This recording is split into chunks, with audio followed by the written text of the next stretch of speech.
नमस्कार दोस्तों, बात उन दिनों की है जब अंग्रेजी शासन का प्रभाव देश में धीरे धीरे कहीं कहीं दिखाई पड़ना शुरू हो गया था। जगह जगह पर कंपनियां डालकर और स्वदेशी शासकों से गठजोड़ करके वो अपने आप को धीरे धीरे मजबूत करते जा रहे थे। उन्हीं बीच में एक बार एक अंग्रेज अफसर प्रयागराज में कुंभ के मेले में घूमने चला आया। मेला उस समय जोरों पर था और अपार भीड़ देखकर वो चकरा गया कि एक नदी में स्नान करने के लिए ये लोगों का हुजूम कहाँ कहाँ से चला आया है। लोग कितनी कितनी दूर से सिर्फ स्नान करने के लिए चले आए हैं, क्या ऐसी खास बात है। और एक दुभाषी से उसने पूछ लिया जो उसकी भाषा समझ सकता था, भाई इतना भीड़ क्यों जुटी है यहाँ पर, इतने लोग ऐसे यहाँ पर क्यों चले आए हैं। तो उसने कहा, सर ऐसा है, आज बसंत पंचमी का स्नान है तो लोग यहाँ पर स्नान करने के लिए आए हैं। अच्छा, ये क्या होता है। तो दुभाषी ने कहा, ऐसा ये हमारे यहाँ का एक बहुत ही प्रमुख त्योहार है जो कि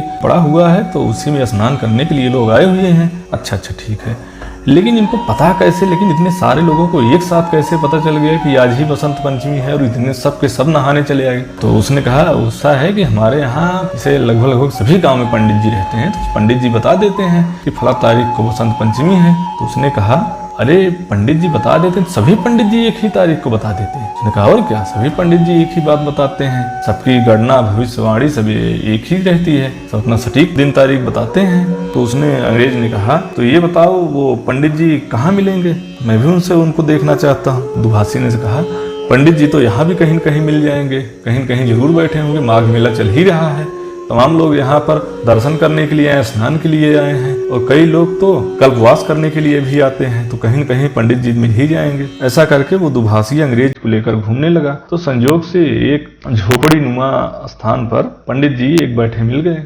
अंग्रेज ने उनको देखा, पंडित जी एक धोती पहने बैठे थे और उनके पास में कुछ किताबें, पुथी पत्रा, जंत्र मंत्र यही सब था, और देखने में दिनहीन ही दिखाई पड़ रहे थे। तो अंग्रेज उनको नमस्कार करके उनके पास जाकर बैठ गया और दुभाषी के माध्यम से पूछा कि पंडित जी थोड़ा आप हमें भी बताइए कि आप ये सब जो तिथि त्योहार पहले से ही बता देते हैं, ये आप कैसे करते हैं। तो पंडित जी ने उनको समझाया कि देखिए, ये सब ज्योतिषीय गणना के प्रभाव से होता है, तो हम लोग ज्योतिषीय गणना करते हैं और उसी का अध्ययन करके लोगों को पहले से ही बता देते हैं।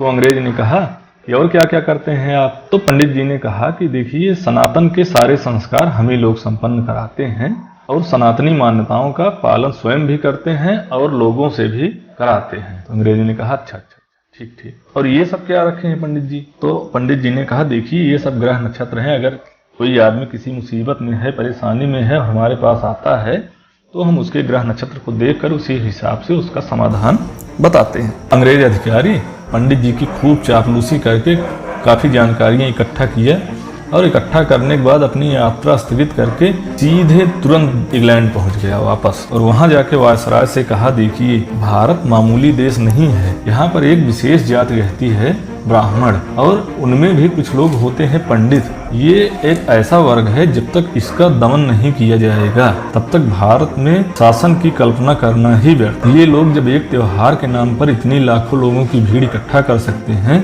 तो हमारे लिए शासन करना बहुत मुश्किल हो जाएगा। इन लोगों को असलियत पता चलते ही ये लोग हमारे खिलाफ भी लोगों को इकट्ठा करके और हमारा समूल नाश करा देंगे। इसलिए भारत में शासन करना है तो सबसे पहले ब्राह्मणों का दमन करने का आदेश दीजिए और इनकी जो मान्यताएं हैं, जो इनकी परंपराएं हैं, उनको ढकोसला, पिछड़ापन, ढोंग आदि बताकर आधुनिक और लोगों को आधुनिकता के नाम पर इन परंपराओं से दूर कीजिए, जिससे लोग ब्राह्मण समाज और पंडितों की उपेक्षा करें। तभी हमारा देश में शासन करने का सपना साकार हो पाएगा। इसलिए मेरा निवेदन है कि ब्राह्मणों के विनाश के लिए जो कुछ भी हो वो उपाय सबसे पहले किया जाए, तभी देश पर शासन स्थापित किया जा सकता है। उस अंग्रेज अधिकारी ने अपने अनुभव बताया कि एक दुर्बल जर्जर ब्राह्मण जब लाखों की भीड़ इकट्ठा कर सकता है तो हमारे षड्यंत्रों के खिलाफ अगर इनको भनक भी लग गई तो लोगों को इकट्ठा करके हमको भगाकर ही छोड़ेंगे और हमारा समूल नाश भी हो जाएगा। इसलिए सबसे पहले भारत से ब्राह्मणों का ही विनाश करना चाहिए, तभी देश पर शासन संभव है। दुर्भाग्य से अंग्रेज तो चले गए, लेकिन आज भी अंग्रेजों वाली मानसिकता जीवित है। आज भी आधुनिकता के नाम पर और फर्जी बुद्धिजीवियों और फर्जी समाजवाद के नाम पर आज भी ब्राह्मणों का शोषण निरंतर चला आ रहा है, और यही कारण है कि राष्ट्र अपनी यथोचित उन्नति के शिखर तक नहीं पहुंच पहुंच पा रहा है। कहानी को पूरा पढ़ने के लिए धन्यवाद मित्रों। नमस्कार। आशा करता हूँ कहानी आपको पसंद आई होगी। ऐसी ही मनोरंजक और ज्ञानवर्धक कहानियों के लिए चैनल को सब्सक्राइब कर लीजिए। वीडियो को ज्यादा से ज्यादा लाइक कीजिए और ज्यादा से ज्यादा लोगों के पास शेयर कीजिए। धन्यवाद।